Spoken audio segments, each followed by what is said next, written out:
L'Esprit lui-même rend témoignage à notre esprit que nous sommes enfants de Dieu.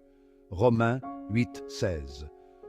Au plus profond de chaque cœur humain se trouve un désir d'assurance, un désir de savoir avec une certitude inébranlable que nous sommes vraiment enfants de Dieu.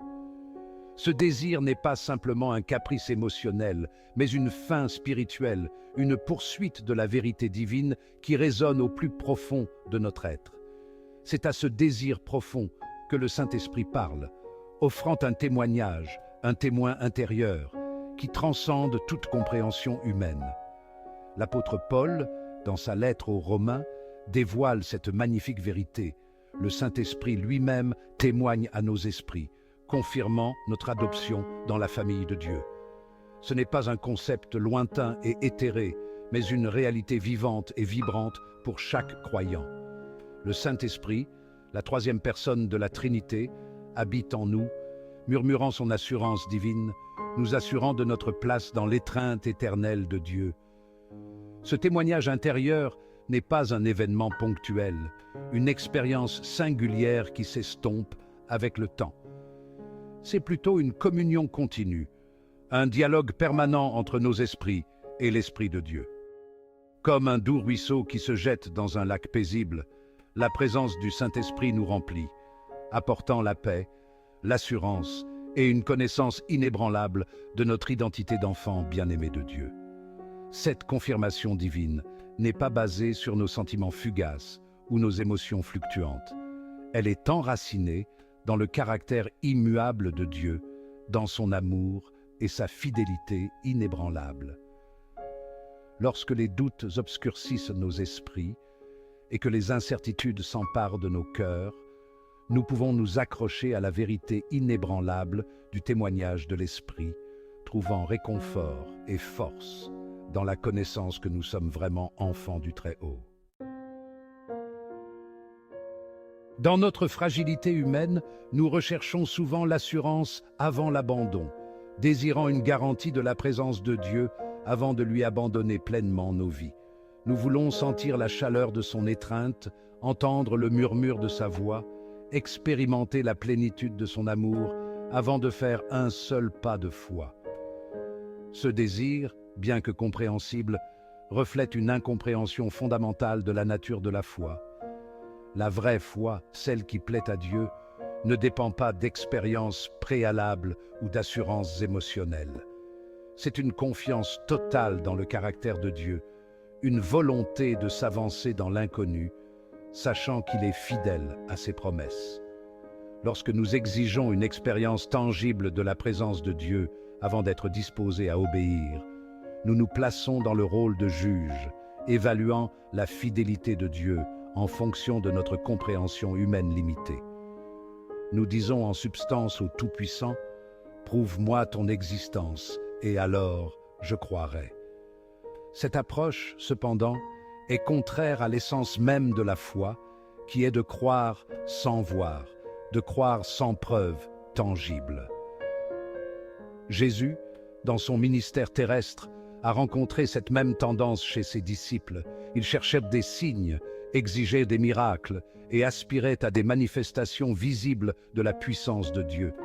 Pourtant, Jésus a constamment souligné l'importance de la foi, de croire sans voir, de se fier à ses paroles, même lorsque les circonstances semblaient désastreuses. Comme les disciples, nous pouvons nous aussi succomber à la tentation de rechercher l'assurance avant l'abandon. Nous pouvons hésiter à faire ce pas de foi, à nous engager pleinement envers Dieu, jusqu'à ce que nous ayons reçu une confirmation indéniable de sa présence. Pourtant, c'est dans l'acte même de l'abandon de notre contrôle et de notre confiance en lui, que nous ouvrons la porte à l'œuvre transformatrice du Saint-Esprit dans nos vies. Le cœur humain, tout en aspirant à Dieu, est également passé maître dans l'art de construire des barrières qui entravent sa présence. Nous élevons des murs de résistance, fortifiés par la peur, le doute et l'incrédulité, étouffant efficacement le doux murmure du Saint-Esprit. Ces murs, bien que semblant impénétrables, sont souvent construits avec les matériaux mêmes que nous avons fabriqués, notre refus de nous abandonner, notre besoin de contrôle, notre peur de l'inconnu. L'une des barrières les plus redoutables que nous élevons est notre réticence à nous abandonner pleinement à Dieu. Nous pouvons lui offrir des fragments de notre vie, notre temps, nos talents, nos ressources, tout en gardant une emprise sur les domaines que nous jugeons trop précieux, trop personnels pour les abandonner. Cet abandon partiel, cependant, crée une dissonance spirituelle, une discordance dans nos cœurs qui empêche le Saint-Esprit d'agir librement en nous. Un autre obstacle est notre désir insistant de contrôle. Nous avons soif de prévisibilité, cherchant à orchestrer nos vies en fonction de nos propres échéances et désirs. Ce besoin de contrôle, cependant, se heurte à la nature même de Dieu, qui désire nous conduire sur des chemins que nous ne connaissons pas, nous guider vers des territoires inexplorés, où notre compréhension humaine est insuffisante. La peur, elle aussi, joue un rôle important dans l'entrave à l'œuvre du Saint-Esprit dans nos vies. Nous pouvons craindre l'inconnu, trembler à l'idée de sortir de nos zones de confort ou reculer devant les sacrifices qu'implique une vie abandonnée à Dieu. Cette peur, cependant, nous paralyse, nous empêchant de faire l'expérience de la plénitude de l'amour de Dieu et du pouvoir transformateur de sa présence. Ces murs de résistance, aussi formidables soient-ils, ne sont pas insurmontables. La clé de leur démolition réside dans notre volonté de reconnaître leur présence, de confesser notre besoin de la grâce de Dieu et de remettre tous les domaines de notre vie, les bons, les mauvais et les laids, entre ses mains aimantes.